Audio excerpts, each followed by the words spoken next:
Dear students, ये CPM method critical path method के एक एग्जांपल है जहाँ पर आपको डिफरेंट एक्टिविटीज़ गिवन है और आपका उन एक्टिविटीज़ का प्रेडिसेसर आपको गिवन है और उन एक्टिविटीज़ की ड्यूरेशन आपको गिवन है। ये ड्यूरेशन नंबर ऑफ़ वीक्स भी हो सकता है, नंबर ऑफ़ मंथ्स भी हो सकता है, डिपेंड करता है प्रोजेक्ट के नेचर पे और ऑर्गेनाइजेशन पे जो ऑर्गेनाइजेशन इसको यूटिलाइज़ कर रहा है। क्वेश्चन का मतलब क्या है, एक्टिविटी ए का कोई भी प्रेडिसेसर नहीं होगा। दैट मीन्स हम एक्टिविटी ए को फ़ौरन स्टार्ट करा सकते हैं जो कि 8 वीक्स का टाइम लेगा कंप्लीट होने में। एक्टिविटी बी जो है उसका भी कोई प्रेडिसेसर नहीं है तो हम फ़ौरन एक्टिविटी बी को भी स्टार्ट करा सकते हैं, उसका 10 वीक्स का टाइम होगा। एक्टिविटी सी का भी कोई प्रेडिसेसर नहीं है और उसका 8 वीक्स का टाइम होगा। एक्टिविटी डी जो है वो ए के बाद शुरू होगा। जब एक्टिविटी ए कंप्लीट होगा उसके बाद एक्टिविटी डी स्टार्ट होगा और उसका टाइम आपके पास होगा 10 वीक्स का। इस तरह आपके ए से लेके आई तक तमाम एक्टिविटीज़ गिवन हैं, उनके प्रेडिसेसर्स गिवन हैं और उनकी ड्यूरेशन गिवन है। आपसे क्वेश्चन पूछा गया है, draw network diagram, identify the critical path and find the project completion time. तो सबसे पहले आपने क्या करना है, आपने एक नेटवर्क डायग्राम बनाना है। देखें, एक्टिविटी ए, बी और सी का कोई प्रेडिसेसर नहीं है। दैट मीन्स आप ये तीनों एक्टिविटी फ़ौरन स्टार्ट कर सकते हैं। अगर लेट सपोज ये मेरा स्टार्टिंग नोड है जिसको मैं कहता हूँ नोड नंबर 1, तो ए बी सी का कोई प्रेडिसेसर नहीं है तो मैं यहाँ से फ़ौरन एक्टिविटी ए को स्टार्ट कर सकता हूँ। दिस इज़ नोड 2, ये मेरे पास आ गया एक्टिविटी ए और इसका ड्यूरेशन है 8 वीक्स का। इसी तरह एक्टिविटी बी का भी कोई प्रेडिसेसर नहीं है तो आप यहाँ से एक्टिविटी बी को स्टार्ट करा सकते हैं। Node number 3, this is activity B और बी का ड्यूरेशन है आपके पास 10 वीक्स का। इसी तरह सी का भी कोई प्रेडिसेसर नहीं है तो यहाँ से आप सी को स्टार्ट करा सकते हैं। ये आपके पास आ जाएगा activity number 4, node number 4 activity C और इसका ड्यूरेशन आपके पास है 8 वीक्स का। ठीक है, उसके बाद आप देखिए आपके पास है एक्टिविटी नंबर डी जो कब स्टार्ट होगी, जब ए एंड हो जाएगा और डी और बी इकट्ठे एंड होंगे। तो आपने डी को स्टार्ट करना है ए के बाद, लेकिन डी को एंड कहाँ पे करना है, बी के साथ। तो देखें यहाँ पर ए एंड हुआ है तो यहाँ से डी स्टार्ट होगा और एंड कहाँ पर होगा, जहाँ पर बी एंड हुआ है। तो यहाँ से एक्टिविटी डी स्टार्ट होगा, इसका ड्यूरेशन आपके पास है 10 वीक्स का। ठीक है, अब आप एक्टिविटी ई को देखो, ई कब शुरू होगा, जब ए एंड हो जाएगा और ई आगे कहीं पर यूज़ नहीं होगा। दैट मीन्स यहाँ से ई स्टार्ट होगा और वो एंड नोड तक जाएगा। तो उस ई एक्टिविटी से पहले हम बाकी एक्टिविटीज़ बना लेते हैं। एफ जो है कब स्टार्ट होगा, जहाँ पर डी और बी एंड हुए हैं और एफ और जी इकट्ठे एंड होंगे। डी और बी जहाँ पर एंड हुआ है वहाँ से एफ ने स्टार्ट होना है और एफ ने जी के साथ एंड होना है। तो देखें डी और बी यहाँ पर एंड हुआ है तो यहाँ से एफ ने स्टार्ट होना है। दिस इज़ नोड 5, एफ और एफ का ड्यूरेशन आपके पास है 70। एफ के बाद जी, जी कब स्टार्ट होगा, जहाँ पर सी एंड हुआ है। सी के बाद जी स्टार्ट होगा और एफ के साथ एंड होगा। तो सी यहाँ पर एंड हुआ है और सी यहाँ पर है और एफ यहाँ पर है, तो यहाँ से स्टार्ट होके यहाँ एंड हो जाएगा आपके एक्टिविटी नंबर जी और इसका ड्यूरेशन है 80। ठीक है, जी के बाद है एच। एच कब शुरू होगा, जहाँ पर सी एंड हुआ है और आगे कोई नोड नहीं है। दैट मीन्स आगे कहीं पर भी एच यूज़ नहीं हुआ। दैट मीन्स एच जो है ये आपका एंडिंग नोड है। तो एच कहाँ से स्टार्ट हुआ है, जहाँ पे सी एंड हुआ है। तो सी यहाँ पर एंड हुआ है तो यहाँ से हम नोड को स्टार्ट करेंगे और यहाँ लाकर उसको एंड करेंगे। दैट इज़ नोड नंबर 6, ये आपके पास होगा एच और इसका ड्यूरेशन है 14 वीक्स। एच के बाद आई है। आई कहाँ से स्टार्ट होगा, जहाँ पे एफ और जी एंड हुआ है और आई आगे कहीं यूज़ नहीं हुआ। दैट मीन्स आई भी एंडिंग नोड तक ही जाएगा। तो एफ और जी यहाँ पर एंड हुए हैं तो यहाँ से आपके पास आई का नोड जो है वो आई की एक्टिविटी जो है वो स्टार्ट होगी और उसका ड्यूरेशन होगा 9। अब आ जाए ई के पास। ई कब हैंड होगा स्टार्ट होगा, जहाँ पे ए स्टार्ट हुआ है और ई आगे कहीं पर भी यूज़ नहीं हुआ, दैट मीन्स ई भी इसी एंडिंग नोड तक आएगा। तो यहाँ पे ए एंड हुआ है, तो यहाँ से आप एक नोड बनाओ और यहाँ एंड नोड तक इसको लेकर आओ, that will be E activity. और ई एक्टिविटी का ड्यूरेशन आपके पास है 16 वीक्स का। ठीक है जी। तो आपका जो पहला क्वेश्चन था ड्रॉ अ नेटवर्क डायग्राम, वो नेटवर्क डायग्राम यहाँ पे आपका बन गया है। बेटे जब आपका नेटवर्क डायग्राम बन जाए तो फिर आपका सेकंड जो पार्ट था आइडेंटिफाई द क्रिटिकल पाथ, अब आपने क्रिटिकल पाथ मालूम करना है। तो देखिए उससे पहले मैंने क्या किया, हर एक नोड के साथ मैंने इस तरह के 2 बॉक्सेस बनाए हैं। नोड 1 के साथ भी बनाया, नोड 2 के साथ भी, 3 के साथ भी, 4 के साथ भी, 5 के साथ भी और 6 के साथ भी। इन 2 बॉक्सेस में जो ऊपर का बॉक्स है ये लेटेस्ट कंप्लीशन टाइम को रिप्रेजेंट करेगा और जो लोअर बॉक्स है ये अर्ली स्टार्ट टाइम को रिप्रेजेंट करेगा। अब इन दोनों की वैल्यूज़ कैसे आएंगी ये मैं आपको अभी थोड़ी देर में यहाँ समझाता हूँ कि देखो इनमें आप वैल्यूज़ कैसे लिखोगे। पहली बात तो ये है कि किसी भी एक्टिविटी का स्टार्ट टाइम, जो पहली एक्टिविटीज़ हैं जिनका प्रेडिसेसर नहीं है, ठीक है जी। आप देखें जो क्वेश्चन गिवन था उसमें ए, बी और सी का प्रेडिसेसर नहीं है। जब जिनका प्रेडिसेसर ना हो उनका अर्ली स्टार्ट टाइम हमेशा 0 होगा। ठीक है। अब हमने नोड 2 का अर्ली स्टार्ट टाइम, इसको फॉरवर्ड पास कहते हैं। फॉरवर्ड पास में हम सिर्फ start time, early start time मालूम करेंगे, फिर जब हम बैकवर्ड पास करेंगे उसमें हम लेटेस्ट कंप्लीशन टाइम कैलकुलेट करेंगे।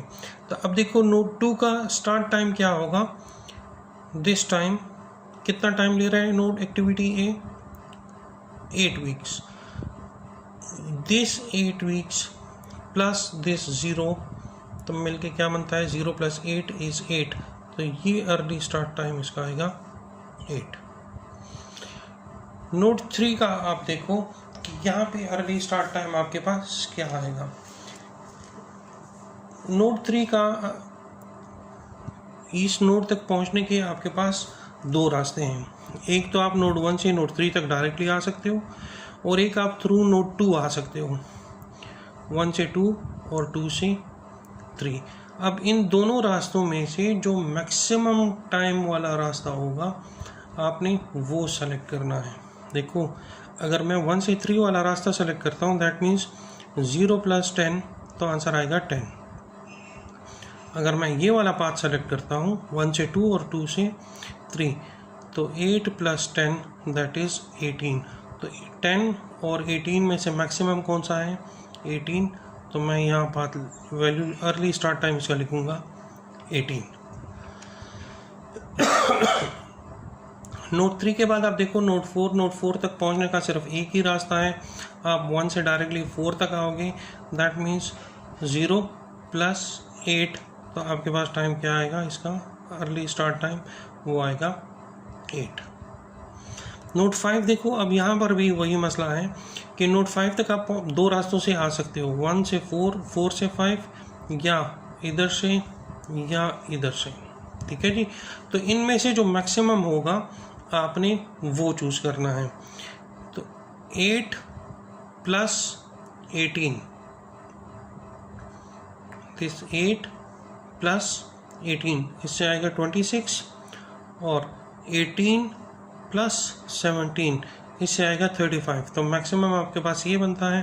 तो इसका अर्ली स्टार्ट टाइम होगा 35।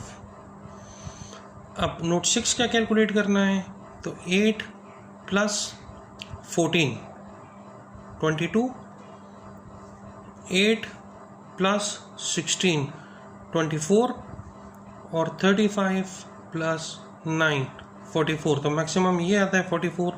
तो हम यहाँ लिखेंगे अर्ली स्टार्ट टाइम 44। अच्छा जी, इसके बाद आपने क्या करना है, आपने बैकवर्ड पास में लेटेस्ट कंप्लीशन टाइम कैलकुलेट करना है। तो जो एंडिंग नोड है उसका जो स्टार्टिंग टाइम होगा अर्ली स्टार्ट टाइम, वही उसका एंडिंग लेटेस्ट कंप्लीशन टाइम भी होगा। यहाँ से फॉरवर्ड पास में हमने मैक्सिमम वैल्यू को चूज़ किया था, बैकवर्ड पास में हम मिनिमम वैल्यू को सेलेक्ट करेंगे। तो देखें नोड 6 से बैकवर्ड पास अगर हम यहाँ तक आएंगे तो 44 माइनस 16, ठीक है, एक आपके पास ये वैल्यू आएगी, एक यहाँ से जाते वक्त कैलकुलेट होगा। तो इन दोनों में से जो मिनिमम होगा फिर हमने उसको सेलेक्ट करना है। नोड 6 से नोड 5 तक जब हम आएंगे तो 44 माइनस 9, क्या आंसर आएगा, दैट इज 35। तो ये लेटेस्ट कंप्लीशन टाइम इज 35। उसके बाद नोड 4 35 माइनस 18, एक तो ये वैल्यू है जिससे आपके पास आंसर 8 आएगा, एक है 44 माइनस 14, इससे आपके पास आंसर आएगा 30। तो 30 और 8 उसमें आपके पास मिनिमम कौन सा है, सॉरी 35 माइनस 18 इससे आएगा 17, और 40 माइनस 14 इससे आएगा 30, तो मिनिमम इज 17। तो यहाँ पे आपके पास लेटेस्ट कंप्लीशन टाइम आएगा 17। उसके बाद नोड 3 की अगर हम बात करें तो 35 माइनस 17 दैट इज 18, तो ये आपके पास लेटेस्ट कंप्लीशन टाइम आएगा 18। नोड 2 18 माइनस 10 इसे 8 आएगा, और 44 माइनस 16, इन दोनों में से मिनिमम वैल्यू आपके पास यहाँ से आ रही है 18 माइनस 8, 18 माइनस 10, तो वो आएगी 8। तो यहाँ पे लेटेस्ट कंप्लीशन टाइम आपके पास आएगा 8। अब यहाँ देखो, यहाँ पहुँचने के 3 डिफरेंट रास्ते हैं।